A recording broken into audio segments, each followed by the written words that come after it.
All right, ladies and gentlemen, reaction time. It's actually sunny out here today. Remember, the sun was up by the time we get on. And we'll see if it's still out. By the time we get out. All right. A little under the weather today. I'm a little congested. You're gonna make it through it today.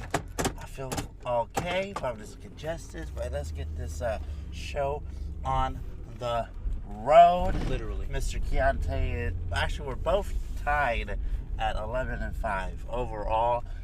But yours truly has officially taken the lead at 4-0 versus his 2-2. Struck out pretty good this week. Struck out a little bit this last pay-per-view on your picks, on your guaranteed pick. Tomato. But reaction time. Let's do it. Of course, I'll give them what credit's due. They had a little match. Ty Dillinger and Aiden English. I'm gonna skip through that because, of course, it was just a pre-show. But of course, my man Ty Dillinger pulled out the W, as of he always would. 10. Of course. 10. On to the main card real quick. I was a little bit shocked that this match was first.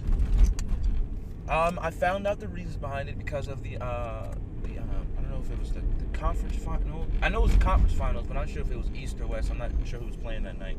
It was the East. Of course. I'm sorry, the West. My bad, the West. So Shinsuke Nakamura versus Dolph Ziggler, which I knew was going to be a good match to say the least.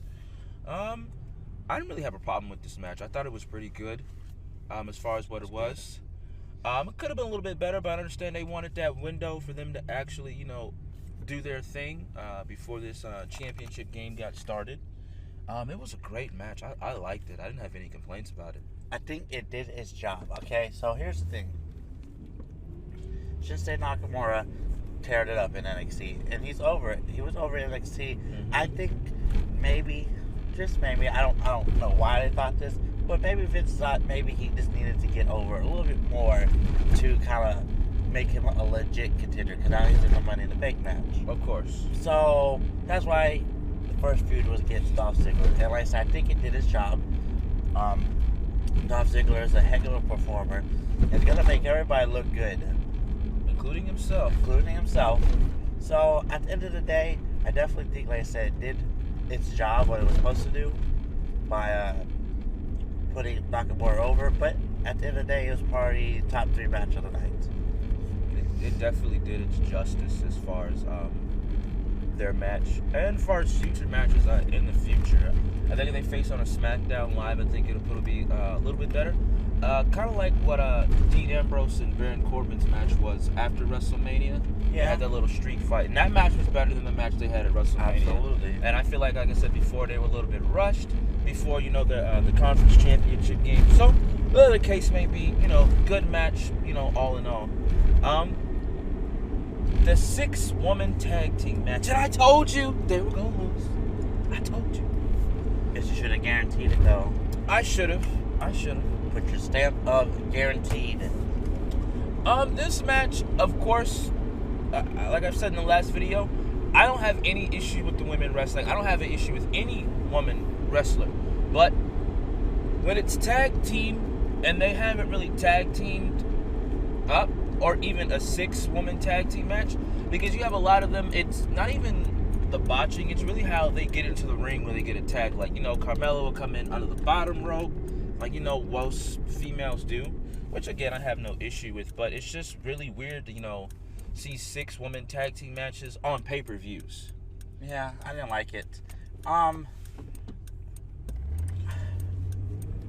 I didn't like it. That's about it.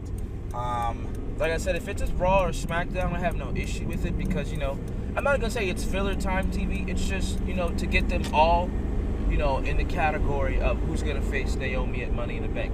I get that. But at the same time, to me, like I said before, 6-woman tag team, I have yet to see I'm going to go back and watch on the WWE Network 6-man tag team match. 6-woman tag team match. I think the goal with this match is kind of like what you said, trying to legitimize on who is going to face Naomi. Of course. / to kind of also, I think they also did it a little bit to help bring light to the women's SmackDown division. But I still didn't like the match. It was, it was okay. The match itself was good, but the concept, and it was a 6-man. I did not like none of that. Definitely, I did think that Charlotte and them were gonna win. Honestly, like I said, thought Charlotte and them were gonna win, and then something where maybe it was be Charlotte and Becky for number one contendership, or they made a triple threat match for Money in the Bank, whatever. But it is what it is. It is what it is. Like I said, we have no issue with the women. It's just the fact that a lot of these women soar on their own, and they don't need to be in a tag team match. But that's neither here nor there. Of course, the SmackDown tag team match, which I thought was a good, okay match. Again, yesterday, if you guys caught SmackDown yesterday, I caught it this morning as I was getting ready for work. Fantastic match. Like I said, I don't know what it is about some of these matches that are better on regular TV than they are on their pay-per-view. Again, as I stated before in our last video, I didn't think they were going to win because if you guys watch Talking Smack, I said Smacking Talk. Talking Smack, the New Day debuted on Talking Smack, so I see them, coming back on SmackDown Live for the first time next week. So this is why, Breezango lost twice to the Usos. But they are majorly over with this gimmick that they have.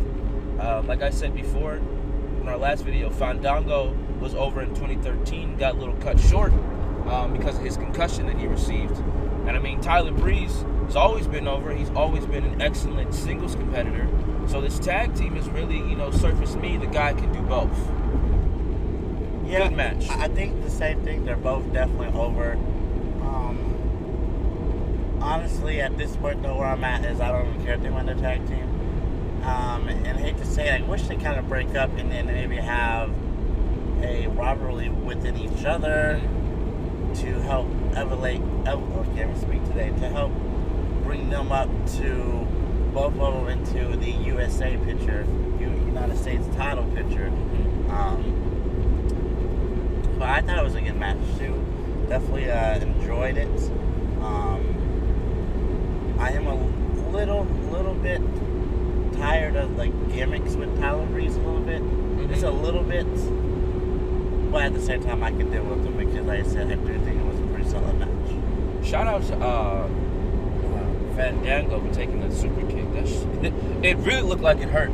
But I'm going to go back to your point for me to move on. I definitely do think they don't need to win the tag team titles as much as you do have those certain teams that are over as all get out, but don't need to literally...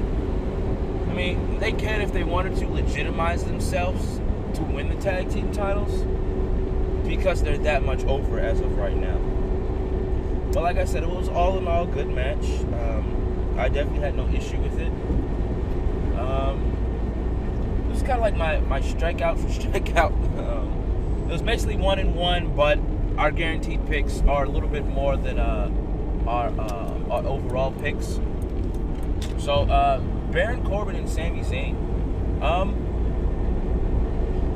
I was torn between the two because I didn't really know which one was going to win this match. It was definitely a good match. I'm not going to lie to you, I kind of faded in and out of it. I was making dinner, so it wasn't like the match was boring or anything. But, when I got to the middle of it and then the ending, I didn't have an issue with it. It was definitely a B+ match. It's not anything really captivating and say, I'm going to go back and rewatch that match. But, it was an okay match. Yeah, y'all already know how I feel about Sami Zayn. Was shocked that he won. I definitely didn't call that. I thought they were going to start the push of Baron Corbin, but I don't think him losing, because they also lost again last night. I don't think him losing gonna help. Doesn't really help Sami. Doesn't really hurt him. Right. It is what it is. It's just a loss. Chalk it up. Move on. about Like I it. said, I think we're still testing the water. I think they're still trying to test the water with Baron Corbin, which is okay. But I do see him being some sort of singles champion by the end of the year.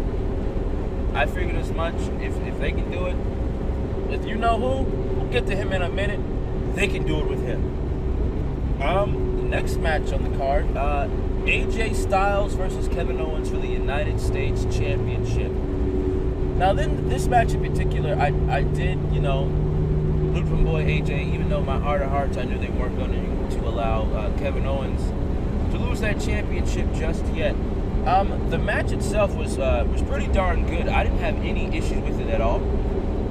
Like me and Murry had said before, it definitely elevated Kevin Owens to be in an AJ Styles picture. Not to say that he wasn't there, but when you have someone that you feud differently with, especially on another show, because when you watch Raw and SmackDown, I expect two different things from two different brands.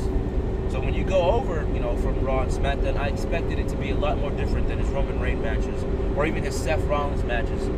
And how the match ended, I didn't really have an issue with, because it doesn't nearly hurt either superstar. For the simple fact of the matter is that it was a count-out victory. So I don't think it necessarily hurts either superstar. And AJ Styles is still that guy, and Kevin Owens is still the face of America and the United States champion. Yeah, at the end of the day, hands down, best match of the night. Definitely liked it. Definitely good back and forth match. Definitely good. Good. Honestly, if it was for the WWE Championship, it would have been perfect. I definitely, like you said, think that Kevin Owens needed to, the match kind of elevated him a little bit more, which he didn't particularly need it, but it doesn't hurt. Right. So, yes, I like the way he won. So, one, it's not a clean victory over AJ, but he's got a victory over AJ now. Right. So, but like I said, at the end of the day, it was arguably the best match of the night. This match in particular was like, it was kind of, I don't know, it was a little bit off for me. Luke Harper versus Eric Rowan. It was a little off at the end, as far as like the finish. I think Eric Rowan came in a little bit too quick, because if you go back and watch that ending, he did not get the full extent of that clothesline. It was just really weird to me. It was kind of like he did like just like a backwards like forearm to his chest. I don't know. I expected a little bit more, just a little bit. But I mean, it was exactly what it was supposed to be. It was a filler match between the United States Championship and, of course, the WWE Championship. And of course, my man Luke Harper got the W. Yeah, it was just a filler match, really. At the end of the day, there was nothing. Wow, there was none of that. It was just a filler match. It was actually on the disappointing side too, because I thought it could have been a lot better match. That's what I'm saying. It was like, it was lackluster than what I've seen these guys put on Raw or even SmackDown, because I've seen these guys compete, in live shows and on a Raw. So, it's just, I don't know, it was just really weird. Like, it was just like they wanted to try to do as much damage as like little time as possible. It was just like a really, I don't know if they were just in a rush or what was going on. And these guys aren't bad performers, so that's why I'm just like, okay. Yeah. And so I don't know what happened. It was just not good at all. I just disappointed. Like, if this was the match they were gonna have, this is the type of match that should have went on first. Yeah. Or a pre-show. Or a pre-show. I think you could have switched it out with the pre-show. Ty Dillinger and Aiden English, because their match was a lot more better. I definitely could agree with it that their match was better. Now, I don't think their match would have done like that much better, but it was definitely. But better. it was more of a. they didn't really much lackluster as far as them individually. But I don't know. We'll just see in the future. Oh, I don't want to talk about this match. But Randy Orton versus Jinder Mahal for the WWE Championship. I'm not gonna lie to you guys. I was mad. I was mad as all get out. And here's the reason why. It's not that I'm a big Randy Orton fan, and it's not that I'm a big Jinder Mahal hater. In fact, I don't even hate Jinder Mahal. I just hate the decision that was made. And here's the reason why. Everyone likes to say, you know, big, fresh superstars and everything like that. I get that. The new superstar initiative. The new era, as they quoted it to be. The fact of the matter is the guy basically got hired at the end of the, like basically in the middle of the year last year. Teamed up with Rusev. And then kind of basically fell off at obscurity for me because I don't even know what the guy was doing after that. Was in the Andre the Giant Battle Memorial. Andre the Giant Battle Royal. Lost it to Mojo Rawley. Then lost a one-on-one match with Mojo Rawley. Then, before that, gave a concussion to Finn Balor. Then won the six-pack challenge. Then, for whatever reason, won the WWE Championship this Sunday. Like I said, my main issue is that there are a lot of guys as contenders. I understand why they did it, marketing purposes, whatever the case may be. I don't really care. But my thing is there's a lot of guys who I felt should have tasted that before he did. And that's just me. But here's the thing. If you watch SmackDown last night, he's actually kind of over. They're actually cheering for him. Not like, you know, a massive big cheer, but there is a decent amount of cheering going on for him. So he actually has somewhat, just a little bit gone over, just a little bit, to the point where he has to make the effort to get on to everybody in the arena and let him know that he is a heel. Because like I said, if you watched last night, you heard a little bit, just a little bit. Like I said, wasn't no, cheering, I blame that on Louis' face because I guarantee you, if that was AJ Styles, he'd be getting booed out the building. I'm just saying. That could have been. Like I said, I'm not hating on him. He might be over a little bit. I'm not hating on him either. I since Sunday, have come to not liking it, but to the point of agreeing with it, I guess. I won't say I like it 100%, but I actually can get behind the idea because of some of what it could do for the future. We can get it can go a couple ways. One, we can, Randy can win it back, and that's it. But one of the ways I definitely think it gets interesting is setting up Rusev for his first WWE Championship, because they technically have unfinished business when they were a tag team. So Rusev could come back. He was supposed to come back. He demanded a match at Money in the Bank. He's not going to get that. Randy Orton's going to get that. So I don't know how that's going to play into it. I don't know if he's going to show up and, cause the match to get, disqualified or whatever, something like that. But I definitely could see that it could be a potential Rusev Jinder Mahal feud, which I think could be actually pretty decent. That gives Randy some time off, because Randy, he's not a part-timer, but he is a guy who does a really solid stretch and then takes some time off. And he's done some really solid stretch since Survivor Series, almost a solid year. So it could be time for Randy to take a little bit of time off, where he's pops in and out every so often, but he may not be there every week for, a month or so.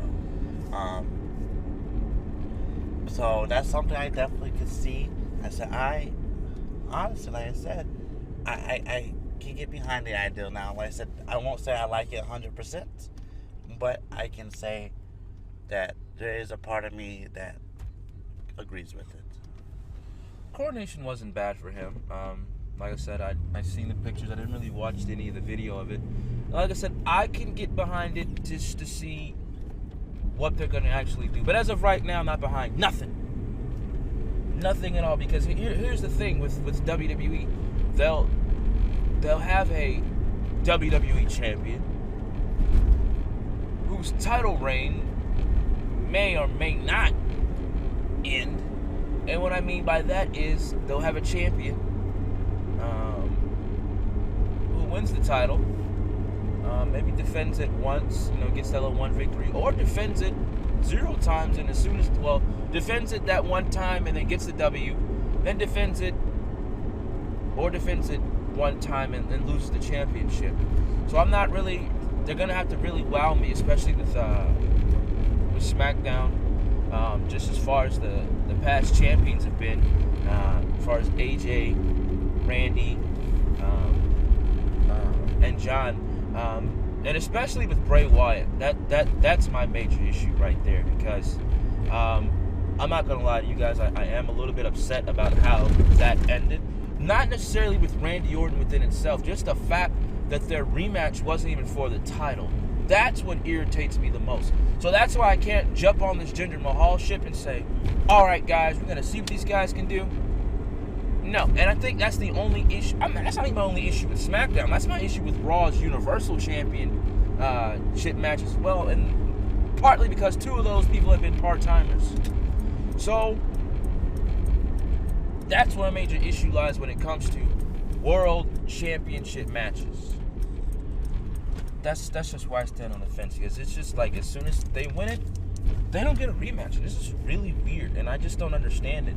That's why, in actuality, as far as when we go on to our next video being Extreme Rules, we'll definitely get into more detail of who I think should win the Fatal 5-Way match and everything like that. But that's my major issue when it comes to these past World Championship matches and no rematches. Definitely think Extreme Rules is going to be 10 times better. The actual main event is actually probably going to be the best match. I definitely think Extreme Rules is going to be way better. Of course. Than Backlash. But then we have to see what Money in the Bank entails. Yeah, we'll see. We'll see what happens with Money in the Bank. We'll see what direction they decide to go there. But anyways, all right, guys. We are heading out here today. We are officially at our destination. So, everybody, thanks for watching. Comment, hit the like button, share it, do it all. Subscribe. Thank you. We are out of here.